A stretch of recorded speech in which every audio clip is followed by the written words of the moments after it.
Jammu and കാശ്മീരിൽ ജനാധിപത്യ പ്രക്രിയ തിരിച്ചു വരുന്നു. ശുഭോദർക്കമായ വാർത്ത. 10 വർഷത്തിന് ശേഷം ജമ്മു ആൻഡ് കാശ്മീർ നിയമസഭയിലേക്ക് തിരഞ്ഞെടുപ്പ് നടക്കുകയാണ്. കഴിഞ്ഞ 10 വർഷം വിവിധങ്ങളായ കാരണങ്ങളാൽ, സംഭവബഹുലമായ ഒരു കാലഘട്ടം, ആ വിവിധങ്ങളായ കാരണങ്ങളാൽ തിരഞ്ഞെടുപ്പ് പ്രക്രിയ അട്ടിമറിക്കപ്പെട്ടു, അല്ലെങ്കിൽ മാറ്റിവെച്ചു. ജനാധിപത്യ പ്രക്രിയയിൽ സംസ്ഥാനത്തിൻ്റെ അല്ലെങ്കിൽ ആ പ്രദേശത്തിൻ്റെ, ജമ്മുവിൻ്റെയും കാശ്മീരിൻ്റെയും ലഡാക്കിൻ്റെയും പ്രദേശത്ത് ജീവിക്കുന്ന ജനങ്ങൾക്ക് പ്രാദേശികമായ ഒരു ഭരണകൂടത്തെ തിരഞ്ഞെടുക്കാനുള്ള അനുവാദമോ അവകാശമോ സാഹചര്യമോ ഉണ്ടായിരുന്നില്ല. ആ ഘട്ടത്തിനാണ് മാറ്റം വരുന്നത്. നമുക്കറിയാം, വളരെ നാടകീയമായിട്ടാണ് കഴിഞ്ഞ തെരഞ്ഞെടുപ്പിൽ അവസാനം നടന്ന തെരഞ്ഞെടുപ്പിൽ, അത് 2014 നിയമസഭാ തെരഞ്ഞെടുപ്പ്. 2014 നിയമസഭാ തെരഞ്ഞെടുപ്പിൽ ഏറ്റവും വലിയ ഒറ്റക്കക്ഷിയായത് മെഹബൂബ മുഫ്തി നയിക്കുന്ന PDP പാർട്ടി എന്ന കക്ഷിയാണ്. അപ്പോൾ ആ പാർട്ടിക്ക് 25 സീറ്റുകളേ ഉള്ളൂ. അത് കാശ്മീർ മേഖലയിലെ സീറ്റുകൾക്ക് ഒരു എഡ്ജുണ്ടായി. നാഷണൽ കോൺഫറൻസ് എന്ന അവിടുത്തെ പ്രമുഖ പ്രാദേശിക കക്ഷി ഷെയ്ഖ് അബ്ദുള്ളയുടെയും ഫറൂഖ് അബ്ദുള്ളയുടെയും ഇപ്പോൾ അദ്ദേഹത്തിൻ്റെ മകൻ ഒമർ അബ്ദുള്ളയുടെയും ഒക്കെ നേതൃത്വത്തിൽ പ്രവർത്തിക്കുന്ന പാർട്ടി നാഷണൽ കോൺഫറൻസിനെ പിന്തള്ളി കാശ്മീരി മുസ്ലിം ഭൂരിപക്ഷ കാശ്മീരി വാലി, ശ്രീനഗർ വാലി, ആ ഭാഗത്തൊക്കെ ഭൂരിപക്ഷം സീറ്റുകളും നേടിയത് മെഹബൂബ മുഫ്തിയുടെ പാർട്ടിയാണ്. ആ പാർട്ടിക്ക് സ്വാഭാവികമായി ഐഡിയോളജിക്കലി, പ്രത്യയശാസ്ത്രപരമായി ഒരിക്കലും ഹൈന്ദവ ദേശീയത ഉയർത്തിക്കാട്ടുന്ന BJPയുമായി യോജിക്കാനാവില്ല എങ്കിൽ പോലും ഭരണത്തിനായി അല്ലെങ്കിൽ ഭരണസ്ഥിരതയ്ക്കായി, സോളിഡ് ഗവൺമെന്റ് ഉണ്ടാക്കാനായി ജമ്മു മേഖലയിൽ ആധിപത്യം സ്ഥാപിച്ച BJPയുടെ 23 സീറ്റുകളുണ്ട്. അങ്ങനെ 25 സീറ്റുകൾ PDPയും ചേർത്തുകൊണ്ട് സുഗമമായി ഭരിക്കാം എന്ന ആഗ്രഹത്തിൽ ഒരു ഭരണകൂടം സൃഷ്ടിച്ചു. മെഹബൂബ മുഫ്തി മുഖ്യമന്ത്രിയായി, BJP ജൂനിയർ പാർട്ട്ണറായി അവരോടൊപ്പം പ്രവർത്തിച്ചു. പക്ഷേ സാഹചര്യങ്ങൾ തകിടം മറിഞ്ഞത് പെട്ടെന്നാണ്. 2018 മെഹബൂബ മുഫ്തിയുടെ ഗവൺമെന്റിനെ പിരിച്ചുവിട്ട് അവിടെ രാഷ്ട്രപതി ഭരണം ഏർപ്പെടുത്തി കേന്ദ്ര സർക്കാർ അധികാരം, ജമ്മു ആൻഡ് കാശ്മീരിന്റെ അധികാരങ്ങൾ ഏറ്റെടുക്കുകയാണ്. 2019 അതിനേക്കാൾ വളരെ വളരെ നിർണായകമായ നീക്കം സംഭവിച്ചു. അത് ചരിത്രത്തിന്റെ ഭാഗമായി മാറി. ഒരുപക്ഷെ കറുത്ത ലിപികളിൽ എഴുതപ്പെട്ടു എന്ന് പലരും കരുതുകയും ചിലരെങ്കിലും സ്വർണ്ണ ലിപികളിൽ എഴുതപ്പെട്ടു എന്ന് കരുതുകയും ചെയ്യുന്ന ഒരു വിവാദ വിഷയമാണ് ജമ്മു ആൻഡ് കാശ്മീരിന്റെ പ്രത്യേക പദവി പിൻവലിക്കൽ. ആർട്ടിക്കിൾ 370 പിൻവലിച്ചിരിക്കുന്നു. റിവോക്കിംഗ് അല്ലെങ്കിൽ അബ്രോഗേഷൻ ഓഫ് ആർട്ടിക്കിൾ 370, ഇന്ത്യൻ ഭരണഘടനയുടെ ഏറ്റവും വിവാദ ആർട്ടിക്കിളുകളിൽ ഒന്നായ ഒരു ആർട്ടിക്കിളാണ് ആർട്ടിക്കിൾ 370. ഭാരതീയ ജനതാ പാർട്ടി എക്കാലത്തും മുന്നോട്ട് വെച്ചിരുന്ന ഒരു ആശയം എന്ന് പറയുന്നത് 3 കാര്യങ്ങളാണ് അവരുടെ അജണ്ടയിൽ ഉണ്ടായിരുന്നത്. ഒന്ന്, അയോധ്യയിൽ രാമക്ഷേത്രം പണിയും, അത് പണിത് കഴിഞ്ഞു. ജമ്മു ആൻഡ് കാശ്മീരിൽ പ്രത്യേക പദവി നൽകുന്ന ആർട്ടിക്കിൾ 370 പിൻവലിക്കും അല്ലെങ്കിൽ വെട്ടിക്കളയും. അത് ചെയ്തിരിക്കുന്നു. 2019 തന്നെ രാമക്ഷേത്രം ഉണ്ടാകുന്നതിന് 4 വർഷം മുൻപ് തന്നെ അത് സംഭവിച്ചു. മൂന്നാമത്തേത്, ഇനിയും സംഭവിക്കാനിരിക്കുന്നതും അതിനുള്ള ചുറ്റുവട്ടങ്ങൾ ഒരുക്കപ്പെടുകയും ചെയ്ത കാര്യമാണ്. അതാണ് യൂണിഫോം സിവിൽ കോഡ് നടപ്പാക്കും എന്ന രീതിയിലുള്ള ഒരു പ്രഖ്യാപനം. അപ്പോൾ ഈ 3 കാര്യങ്ങളിൽ ആർട്ടിക്കിൾ 370 നമുക്ക് മടങ്ങി വരാം. ആർട്ടിക്കിൾ 370 കളഞ്ഞു. അപ്പോൾ അത് കളഞ്ഞു കഴിയുമ്പോൾ അതിനർത്ഥം ജമ്മു ആൻഡ് കാശ്മീരിന് പ്രത്യേക സംസ്ഥാന പദവിയില്ല. പ്രത്യേക സംസ്ഥാന പദവി പോയിട്ട് സംസ്ഥാന പദവി പോലും എടുത്തു കളഞ്ഞുകൊണ്ട് 2019 കേന്ദ്രഭരണ പ്രദേശമായി ജമ്മു ആൻഡ് കാശ്മീരിനെ കേന്ദ്രഭരണ പ്രദേശമായി പ്രഖ്യാപിച്ചു. മറ്റൊരു കേന്ദ്രഭരണ പ്രദേശമായി ലഡാക്കിനെ പ്രഖ്യാപിച്ചു. ഈ ജമ്മു ആൻഡ് കാശ്മീർ സംസ്ഥാനത്തിന് 3 ഘടകങ്ങളാണല്ലോ ഉണ്ടായിരുന്നത്. ഹിന്ദു ഭൂരിപക്ഷ പ്രദേശമായ തെക്കൻ പ്രദേശമായ ജമ്മു, അവിടേക്കാണ് കാശ്മീരി താഴ്വരയിൽ നിന്നും പണ്ഡിറ്റുകൾ, കാശ്മീരി ബ്രാഹ്മിൺസ്, നെഹ്റുവിൻ്റെയൊക്കെ വംശപരമ്പരയാണ്. കാശ്മീരി ബ്രാഹ്മിൺസ് പലരും അവിടെ ഭീകരത കൊടികുത്തി വാഴാൻ തുടങ്ങിയപ്പോൾ 60കളിലും 70കളിലും 80കളിലുമായി 90കളിലുമായി ഓടി വന്നത് പണ്ഡിറ്റുകളാണ്. അവരുടെ പുനരധിവാസമൊക്കെ വലിയൊരു വിഷയം തന്നെയാണ്. ഭാരതീയ ജനതാ പാർട്ടിക്ക് ആഴത്തിൽ വേരോട്ടം ലഭിച്ചതിൻ്റെ കാരണം പണ്ഡിറ്റുകളുടെ ഭാഗത്തു നിന്നും മറ്റ് ഹൈന്ദവ സമൂഹത്തിൻ്റെ ഭാഗത്തു നിന്നും ജമ്മു മേഖലയിൽ ലഭിക്കുന്ന കലവറയില്ലാത്ത പിന്തുണയാണ്. പക്ഷെ ആ പിന്തുണ ഭാരതീയ ജനതാ പാർട്ടിക്ക് കാശ്മീർ വാലി, അത് ശ്രീനഗറും അനന്തനാഗം പോലെയുള്ള അതിന് ചുറ്റുപാടുള്ള ബാരാമുള്ള പോലെയൊക്കെയുള്ള ആ മേഖലയാണ്. അപ്പോൾ കാശ്മീർ പ്രദേശത്ത് അതില്ല. അത് വളരെ പ്രത്യേകമായി നോട്ട് ചെയ്യേണ്ട ഒരു കാര്യമാണ്. അവിടെ പ്രാദേശിക കക്ഷികളാണ്. അത് നാഷണൽ കോൺഫറൻസ് എന്ന പഴയ കാശ്മീർ സിംഹത്തിൻ്റെ ഷെയ്ഖ് അബ്ദുള്ളയുടെ പാർട്ടി, അദ്ദേഹം ഫൗണ്ട് ചെയ്ത പാർട്ടി. ആ പാർട്ടി പലപ്പോഴും കോൺഗ്രസുമായി ഇണങ്ങിയും പിണങ്ങിയും സഖ്യത്തിലായും എതിർത്തും ഒക്കെ നിന്നു. ഇപ്പോഴും UPAയുടെ ഭാഗം, ഇപ്പോഴത്തെ ഇന്ത്യ മുന്നണിയുടെ ഭാഗമാണ് നാഷണൽ കോൺഫറൻസ്.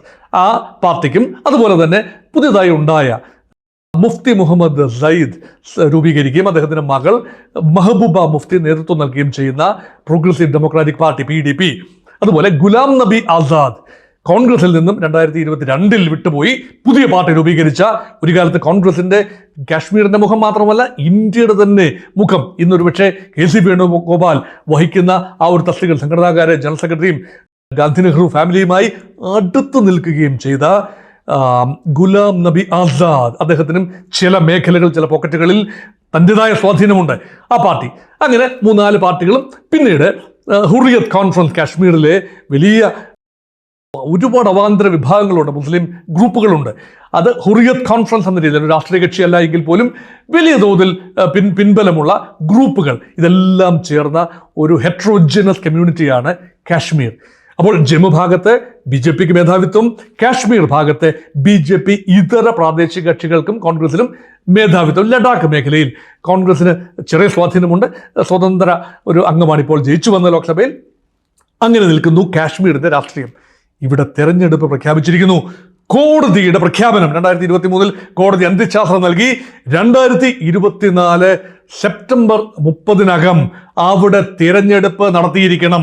ഒരു കാര്യം കൂടെ പറഞ്ഞു, സംസ്ഥാന പദവി തിരിച്ചു കൊടുക്കുന്നതിനെ കുറിച്ച് ആലോചിക്കണം. അപ്പൊ BJP പറയുന്നത്, ഞങ്ങൾ കേന്ദ്ര സർക്കാർ, BJP നല്ലതല്ല, കേന്ദ്ര സർക്കാർ, മോദി സർക്കാരിന്റെ തീരുമാനം എന്ന് പറയുന്നത് ഇത് 3 ഘട്ടങ്ങളായി നമുക്ക് തിരിക്കണം. ഒന്ന്, ആദ്യം ഡിലിമിറ്റേഷൻ ഓഫ് ദി കോൺസ്റ്റിറ്റ്യുവൻസീസ്, അത് നടക്കണം. ഒരു തെരഞ്ഞെടുപ്പ് നടക്കണമെങ്കിൽ സംസ്ഥാനത്തെ നിയോജക മണ്ഡലങ്ങളുടെ അതിരുകൾ പുനർനിർണയിക്കപ്പെടണം. അത് ജനസംഖ്യാനുപാതികമാകണം. നോക്കൂ, ജമ്മു മേഖലയിൽ ഉണ്ടായിരുന്ന സീറ്റുകളുടെ എണ്ണത്തിൽ 6 സീറ്റുകളുടെ വർധനയാണ് ഉണ്ടായത്. 37 സീറ്റുകൾ ഉണ്ടായിരുന്ന സ്ഥാനത്ത് 6 സീറ്റുകളുടെ വർധനയോടുകൂടി 90 അംഗ നിയമസഭയിൽ പുനഃക്രമീകരിച്ച 90 അംഗ നിയമസഭയിൽ ജമ്മു മേഖലയുടെ പ്രാതിനിധ്യം 43 മാറി. പക്ഷേ കാശ്മീർ മേഖല നേരത്തെ ഉണ്ടായിരുന്ന 46 നിന്നും 1 സീറ്റ് മാത്രം കൂടി 47 മാറി. അപ്പൊ 47ഉം 43ഉം ചേർന്ന 90 അംഗ നിയമസഭ. ആ 90 അംഗ നിയമസഭയിലേക്കാണ് ഒക്ടോബർ 4 ഒക്ടോബർ 1 വോട്ടെടുപ്പ് അവസാനിക്കും. 3 ഘട്ടങ്ങളിലായി. മുൻപ് ലോക്സഭാ തെരഞ്ഞെടുപ്പിൽ പോലും 5 ഘട്ടങ്ങളിലായിട്ടാണ് വോട്ടെടുപ്പ് നടന്നത്. ഇത് 3 ഘട്ടങ്ങളിലായി വോട്ടെടുപ്പ് ക്രമീകരിച്ചിരിക്കുകയാണ് ജമ്മു ആൻഡ് കാശ്മീരിൽ. അങ്ങനെ ഒക്ടോബർ 1 അവസാന ഘട്ടം, 3-ാം ഘട്ടം വോട്ടെടുപ്പ് കഴിയുകയും ഒക്ടോബർ 4 വോട്ടെണ്ണി 6 മുമ്പ് ആ തെരഞ്ഞെടുപ്പ് പ്രക്രിയ പൂർണ്ണമായി അടുത്ത സർക്കാർ അധികാരത്തിൽ വരണം. അതാണ് 2ാമത്തെ ഘട്ടം. ആദ്യം ഡീലിമിറ്റേഷൻ ഓഫ് ദ കോൺസ്റ്റിറ്റ്യുവൻസീസ് കഴിഞ്ഞു. 2 തെരഞ്ഞെടുപ്പിന്റെ പ്രക്രിയ, തെരഞ്ഞെടുപ്പ് കമ്മീഷൻ വിജ്ഞാപനം പുറപ്പെടുവിച്ചു. ഇനി തെരഞ്ഞെടുപ്പ് നടക്കാൻ പോകുന്നു. 3-ാം ഘട്ടത്തിലാണ് ജമ്മു ആൻഡ് കാശ്മീരിന്റെ നിയമസഭയ്ക്ക് പുതിയ സ്റ്റേറ്റസ്, അല്ലെങ്കിൽ സംസ്ഥാന പദവി പുനഃസ്ഥാപിച്ചുകൊണ്ടുള്ള ഉത്തരവ് കേന്ദ്രത്തിന്റെ ഭാഗത്തുനിന്ന് വരേണ്ടത് ഇതിനു ശേഷമാണ്. ആർട്ടിക്കിൾ 370 പുനഃസ്ഥാപിച്ചാലും ഇല്ലെങ്കിലും നിയമസഭ അത് ആർട്ടിക്കിൾ 370 എടുത്തു കളഞ്ഞത് സുപ്രീം കോടതി അംഗീകരിച്ചിട്ടുള്ളതാണ്. അപ്പൊ അത് പുനഃസ്ഥാപിക്കുന്ന ഒരു വിഷയം വരുന്നില്ല. അത് മുൻ ഘട്ടത്തിലേക്ക് പോകുന്ന ഒരു കാര്യം വരുന്നു എന്ന് എനിക്ക് തോന്നുന്നില്ല. അത് പ്രത്യേകിച്ചും ഈ ഗവൺമെന്റ് ഇരിക്കുന്ന കാലത്ത്, നരേന്ദ്രമോദിയുടെ ഈ 5 വർഷക്കാലത്തിനുള്ളിൽ അങ്ങനെ ആർട്ടിക്കിൾ 370 തിരിച്ചു കൊണ്ടുവരും, അല്ലെങ്കിൽ ജമ്മു ആൻഡ് കാശ്മീരിന് പ്രത്യേക പദവി വീണ്ടും നൽകും എന്ന് തോന്നുന്നില്ല. അങ്ങനെ ആരും നോക്കിക്കാണുന്നതുമില്ല. അത് കോൺഗ്രസിന്റെയും ഇന്ത്യ മുന്നണിയുടെയും വാഗ്ദാനമാണ് ആർട്ടിക്കിൾ 370 തിരിച്ചു കൊണ്ടുവരുമെന്നത്. അതുകൊണ്ട് NDA ഗവൺമെന്റിന് അത് അജണ്ടയിലില്ല. പക്ഷേ സംസ്ഥാന പദവി പുനഃസ്ഥാപിക്കാൻ ഗവൺമെന്റ് പ്രതിജ്ഞാബദ്ധമാണ്. BJPയും പ്രധാനമന്ത്രി നരേന്ദ്രമോദിയും NDAയും എല്ലാം ആവർത്തിച്ച് 2019 ശേഷം ഈ പ്രത്യേക പദവി എടുത്തു മാറ്റിയതിനു ശേഷം പറഞ്ഞൊരു കാര്യമുണ്ട്, ആ മേഖലയിൽ ഞങ്ങൾ ശാന്തി കൊണ്ടുവന്നിരിക്കുന്നു. രാഹുൽ ഗാന്ധിയുടെ ഭാരത് ജോഡോ യാത്ര ഉൾപ്പെടെ സമാപിച്ചത് ആ ഭാഗത്താണ്. കാശ്മീരിൽ അവസാനിച്ച ആ യാത്രയുടെ അവസാനം സന്തോഷ സൂചകമായി രാഹുൽ ഗാന്ധിയും പ്രിയങ്ക ഗാന്ധിയും കൂടി മഞ്ഞ് വാരി അങ്ങോട്ടും ഇങ്ങോട്ടും എറിഞ്ഞ് കളിക്കാൻ സാധിച്ചത്, അത്രയും സുഗമമായി ജനജീവിതം സാധ്യമാകുന്നത് ഞങ്ങൾ പ്രവർത്തിച്ചത് കൊണ്ടാണ് എന്ന് BJPയും ദേശീയ സർക്കാരും ഗവൺമെന്റിന്റെയും ആവർത്തിച്ച് പറയുന്നു. പക്ഷെ ഇതിൽ യാഥാർത്ഥ്യമുണ്ടോ? ഇതാണ് പരിശോധിക്കേണ്ടത്. കാശ്മീരിലെ ഭീകരത ലേശം കുറഞ്ഞിട്ടുണ്ട് എന്നത് വസ്തുതയാണ്. അനിഷ്ട സംഭവങ്ങളുടെ എണ്ണത്തിൽ വലിയ കുറവ് വന്നു. കഴിഞ്ഞ തെരഞ്ഞെടുപ്പിന് മുമ്പ് 2019 തെരഞ്ഞെടുപ്പിന് മുമ്പുണ്ടായിരുന്ന പുൽവാമ സംഭവം വളരെ കറുത്ത അധ്യായമായി ഏടായി നിൽക്കുന്നു. പക്ഷേ അത് BJPക്ക് ബാലാകോട്ട് ആക്രമണം, കാരണം BJPക്ക് അത് ഗുണമായി വരുന്നത് കഴിഞ്ഞ തെരഞ്ഞെടുപ്പിൽ നമ്മൾ കാണുകയുണ്ടായി. പക്ഷേ ഈ പ്രാവശ്യം അങ്ങനെയുള്ള അനിഷ്ട സംഭവങ്ങൾ ഒന്നും തന്നെ അവിടെ ഉണ്ടായില്ല. താരതമ്യേന ശാന്തമാണ് കാശ്മീർ താഴ്വര അതൊരു പക്ഷേ ഒരു വലിയ കൊടുങ്കാറ്റിന് മുൻപിലുള്ള ശാന്തതയാണോ എന്ന് പലരും സംശയിക്കാം. പക്ഷെ ആ ഒരു ശാന്തത ജമ്മു മേഖലയിൽ ഇന്നില്ല. ജമ്മു താരതമ്യേന പ്രശ്നരഹിതമായിരുന്നു. ജമ്മു മേഖലയിൽ, ഹിന്ദു ഭൂരിപക്ഷ ജമ്മു മേഖലയിൽ ഇപ്പോൾ വലിയ തോതിൽ ഭീകരാക്രമണങ്ങൾ നടക്കുന്നു. ഒറ്റ തിരിഞ്ഞുള്ള സൈനിക ക്യാമ്പുകൾക്കെതിരെയും സൈനിക വാഹന വ്യൂഹങ്ങൾക്കെതിരെയും വ്യക്തികൾക്കെതിരെയുമുള്ള ആക്രമണം ജമ്മു മേഖലയിൽ വർദ്ധിച്ചു വരുന്നത് ഒരു ഭീഷണി തന്നെയാണ്. എന്നിരുന്നാലും കഴിഞ്ഞ നിയമസഭാ തെരഞ്ഞെടുപ്പിൽ ജനം വർദ്ധിത വീര്യത്തോടുകൂടി വന്ന് വോട്ട് ചെയ്യുന്ന കാഴ്ച കണ്ടു. ജമ്മുവിൽ മാത്രമല്ല, കാശ്മീരിലും 58% പോളിംഗ് എന്ന് പറയുന്നത് ശുഭോദർക്കമായ കാര്യമാണ്. അപ്പം ജനാധിപത്യ പ്രക്രിയ തിരിച്ചു വന്നിരിക്കുന്നു. 2024 നടക്കാൻ പോകുന്ന, ഒക്ടോബറിൽ നടക്കാൻ പോകുന്ന അന്തിമഘട്ട തെരഞ്ഞെടുപ്പ് കഴിയുമ്പോൾ ഒരുപക്ഷെ ഇതിനേക്കാൾ വലിയ തോതിൽ ജനപങ്കാളിത്തം ഉണ്ടാകാനുള്ള എല്ലാ സാധ്യതയുമുണ്ട്. അതുകൊണ്ട് ജനങ്ങൾ തെരഞ്ഞെടുപ്പിനോട് മുഖം തിരിഞ്ഞു നിൽക്കുന്നില്ല. രാഷ്ട്രീയ കക്ഷികൾ ആവേശത്തോടു കൂടി തന്നെയാണ് തെരഞ്ഞെടുപ്പിനെ സമീപിക്കുന്നത്. ഇനിയാണ് ഇതിന്റെ രാഷ്ട്രീയത്തിലേക്ക് നമുക്ക് കടന്നു വരാം. ജമ്മു ആൻഡ് കാശ്മീരിന്റെ സാധ്യത എന്താണ്? സാധ്യതാപരമായി ജമ്മു ആൻഡ് കാശ്മീരിൽ ആര് ജയിക്കാനാണ്, നിയമസഭയിൽ ആര് ജയിക്കാനാണ് സാധ്യത? എൻ്റെ അഭിപ്രായം, ഒരു തൂക്ക് സഭ വരാനുള്ള എല്ലാ സാധ്യതയും ഇപ്പോൾ തെളിഞ്ഞു കാണുന്നു. അത്ഭുതകരമായ ഒന്നും തന്നെ സംഭവിക്കുന്നില്ല എങ്കിൽ ജമ്മു മേഖലയിലെ സിംഹഭാഗം സീറ്റുകളും BJP തൂത്തുവാരും, സംശയമില്ല. കാശ്മീർ മേഖലയിൽ എന്താണ് സംഭവിക്കാൻ പോകുന്നത് എന്ന് വ്യക്തതയില്ലാത്ത കാര്യമാണ്. അവിടെ BJPക്ക് കടന്നു കയറാനാവില്ല, അതും വ്യക്തമാണ്. പക്ഷേ കാശ്മീർ മേഖലയിൽ ഇന്ത്യ മുന്നണിയായി പ്രവർത്തിക്കാൻ കഴിയുമോ എന്നതാണ് ചോദ്യം. ഇപ്പോൾ തന്നെ നാഷണൽ കോൺഫറൻസ്, ഒമർ അബ്ദുള്ള നയിക്കുന്ന നാഷണൽ കോൺഫറൻസും മെഹബൂബ മുഫ്തി നയിക്കുന്ന PDPയും തമ്മിൽ തെറ്റിപ്പിരിഞ്ഞിരിക്കുകയാണ്. അവർ ഇന്ത്യ സഖ്യത്തിന്റെ ഭാഗമാണെങ്കിൽ പോലും ദേശീയ തലത്തിൽ ഇന്ത്യ സഖ്യത്തിന്റെ ഭാഗമായി തുടരുമ്പോഴും പ്രാദേശികമായി രണ്ട് കക്ഷികളും പരസ്പരം കടിച്ചു കീറുന്ന മട്ടിലാണ്. എന്നാൽ ഈ ദിവസങ്ങളിൽ രാഹുൽ ഗാന്ധിയും മല്ലികാർജുന ഖാർഗെയും കാശ്മീർ സന്ദർശിക്കുന്നു. ഇവർ രണ്ടുപേരുമായും നേതാക്കളുമായും സംസാരിച്ച് ഒരുപക്ഷെ ഒരു വെടിനിർത്തൽ ധാരണയിലെത്താനും സീറ്റ് ഷെയറിംഗ്, കോൺഗ്രസ്, PDP അതുപോലെ NC നാഷണൽ കോൺഫറൻസ്, ഈ മൂന്ന് കക്ഷികൾ തമ്മിൽ ഒരു സീറ്റ് ധാരണ എത്താനും കഴിഞ്ഞാൽ ആ മേഖലയിലെ സീറ്റുകൾ ഏതാണ്ട് പൂർണ്ണമായി തൂത്തുവാരാൻ ആ സഖ്യത്തിന് കഴിയും. അപ്പോഴും ജമ്മു മേഖലയിലെ മൃഗീയ ഭൂരിപക്ഷം ഉണ്ടായിരിക്കെ, കാശ്മീർ മേഖലയിൽ മൃഗീയ ഭൂരിപക്ഷം മറുപക്ഷത്തുണ്ടായിരിക്കെ ഏതാണ്ട് സമാസമം നിൽക്കുകയാണ്. അവിടെയാണ് സ്വതന്ത്രരും മറ്റുള്ളവരുടെ കൂട്ടത്തിൽ പെടുത്താവുന്നത് ഗുലാം നബി ആസാദിന്റെ പാർട്ടിയാണ്. ആസാദ് പാർട്ടി എന്നുകൂടി വിളിക്കുന്ന ഗുലാം നബി ആസാദിന്റെ പാർട്ടി ഏതാനും സീറ്റുകൾ കൈവശപ്പെടുത്തിയാൽ അവസാനം ആര് ഭരിക്കണമെന്ന് തീരുമാനിക്കുന്ന ഒരുപക്ഷെ ഗുലാം നബി ആസാദ് ആയിരിക്കും. ഗുലാം നബി ആസാദിന്റെ പാർട്ടിക്ക് കാര്യമായ പിൻബലം കാശ്മീരിൽ ആകമാനമുണ്ടെന്ന് പറയാനാവില്ല. പക്ഷേ ഗുലാം നബി ആസാദിന്റെ പാർട്ടിയെ എഴുതി തള്ളാനുമാവില്ല.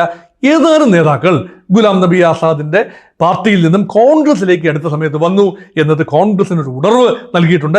ഗുലാം നബി ആസാദ് തന്നെ ഒരുപക്ഷെ കോൺഗ്രസിലേക്ക് തിരിച്ചെത്തിയാൽ കോൺഗ്രസിനെ സംബന്ധിച്ചിടത്തോളം അത് വലിയ നേട്ടമായിരിക്കാം. അതൊക്കെ സാധ്യതാപരമായി തള്ളിക്കളയാനാവാത്ത കാര്യങ്ങളാണ്. രാഷ്ട്രീയത്തിൽ ഒരുപാട് സാധ്യതകളുടെ അനന്തമായ കലവറയാണല്ലോ രാഷ്ട്രീയം. അതുകൊണ്ട് ജമ്മു കാശ്മീർ എന്ന ആ ഒരു പുതിയ ഒരു പരീക്ഷണം, അല്ലെങ്കിൽ ജമ്മു ആൻഡ് കാശ്മീർ എന്ന കേന്ദ്രഭരണ പ്രദേശത്ത് ഇനി സംസ്ഥാനമാകുന്നതിന് തൊട്ട് മുൻപ് നടക്കുന്ന തെരഞ്ഞെടുപ്പിൽ പൂർണ്ണ സംസ്ഥാന നിയമസഭ ഒരു ഹങ് അസംബ്ലി ആണ് എങ്കിൽ ഒരുപക്ഷെ വളരെ ഉദ്വേഗജനകമായ നിമിഷങ്ങളിലൂടെയാകും കടന്നു പോകുന്നത്. ഒരു പൊളിറ്റിക്കൽ റിയലൈൻമെന്റ്, പവർ പൊളിറ്റിക്സ് എങ്ങനെയാണ് വർക്ക് ചെയ്യുന്നത് എന്നതിൻ്റെ ഒരു പാഠശാലയും പരീക്ഷണശാലയുമായി മാറാനുള്ള എല്ലാ സാധ്യതയും ജമ്മു ആൻഡ് കാശ്മീരിനുണ്ട്. അത് മാത്രമല്ല, അതിർത്തി കടന്നു വരുന്ന ഒരു ഭീകരതയെ എങ്ങനെ എതിർക്കും? അത് വലിയ കൂട്ടായി ആലോചിക്കുന്ന. അതുകൊണ്ട് ആ കാശ്മീരിൽ ഒരുപക്ഷെ പ്രതിപക്ഷത്തിന് ഒരു എഡ്ജ് ലഭിക്കുകയാണെങ്കിൽ അവർക്ക് ഭരണത്തിലെത്താൻ ഉള്ള എല്ലാ ഒരു രീതിയിലും BJP അത് ക്ലെയിം ഉന്നയിക്കുമെന്ന് എനിക്ക് തോന്നുന്നില്ല. അവിടെ സമാധാനം പുലരുന്നത് ഭാരതീയ ജനതാ പാർട്ടിയുടെ ദേശീയ താല്പര്യങ്ങൾക്ക് നല്ലതാണ്. അവിടെ ആര് ഭരിക്കുന്നു എന്നതല്ല, മറിച്ച് വിജയകരമായി തെരഞ്ഞെടുപ്പ് പൂർത്തിയാക്കുകയും ജനാധിപത്യ പ്രക്രിയ BJPയും അതുപോലെ നരേന്ദ്രമോദിയും ക്ലെയിം ചെയ്യുന്നത് പോലെ തന്റെ കാലത്ത് കാശ്മീരിൽ സമാധാനത്തിന്റെ വെള്ളരിപ്രാവുകൾ ഇതാ പാറി നടക്കുന്നു, കണ്ടില്ലേ എന്ന് ലോകത്തെക്കൊണ്ട്, ഇന്ത്യയെക്കൊണ്ട്, അപാലവൃദ്ധ ജനതയെക്കൊണ്ട് പറയിപ്പിക്കുക എന്നതാണ് പ്രധാന കാര്യം. അതുകൊണ്ട് തന്നെ കാശ്മീരിൽ സുഗമമായ ഒരു തിരഞ്ഞെടുപ്പും അതിനുശേഷം സുഗമമായ ഒരു അധികാര ഘടനയും ഉണ്ടാകും എന്ന് പ്രതീക്ഷിക്കുന്നു. തീവ്രവാദം ശമിക്കും എന്ന ഒരു പ്രതീക്ഷയാണ്. പക്ഷേ തീർത്തും കുഴഞ്ഞു മറിഞ്ഞ രാഷ്ട്രീയ അസ്ഥിരത ഉണ്ടായാൽ തീർച്ചയായും സംസ്ഥാന രൂപീകരണം അല്ലെങ്കിൽ സംസ്ഥാന പദവി പുനഃസ്ഥാപിക്കൽ വൈകി പോകാനും സാധ്യതയുണ്ട്. കോടതി പറഞ്ഞിരിക്കുന്നത് ഇത്രമാത്രമാണ്: തെരഞ്ഞെടുപ്പ് നടത്തണം സെപ്റ്റംബർ 30 മുമ്പ്. സെപ്റ്റംബർ 30 നടക്കുന്നില്ല. ഒക്ടോബർ 1 അവസാന ഘട്ടം എത്തിയിരുന്നത്. ഒക്ടോബർ 6 മുമ്പ് പ്രക്രിയയാക്കിയിരുന്നു. എന്നാൽ ഏകദേശം സുപ്രീം കോടതിയുടെ നിർദ്ദേശം അനുസരിച്ചിരിക്കുന്നു കേന്ദ്ര സർക്കാർ. അത് നടന്നു. സംസ്ഥാന പദവി പുനഃസ്ഥാപിക്കേണ്ടതാണെന്ന നിർദ്ദേശമാണ് കോടതി കൊടുത്തിരിക്കുന്നത്. ആ നിർദ്ദേശം പാലിക്കുന്നതിന് ഒരു സമയപരിധി കൊടുത്തിട്ടില്ലാത്തതുകൊണ്ട് അത് അനന്തമായി നീണ്ടുപോകാനുള്ള സാധ്യതയും ഇപ്പോൾ കാണാം. അതുകൊണ്ട് സങ്കീർണമായ ഒരവസ്ഥയിലേക്ക് തന്നെയാണ് ജമ്മു ആൻഡ് കശ്മീർ നീങ്ങുന്നത്.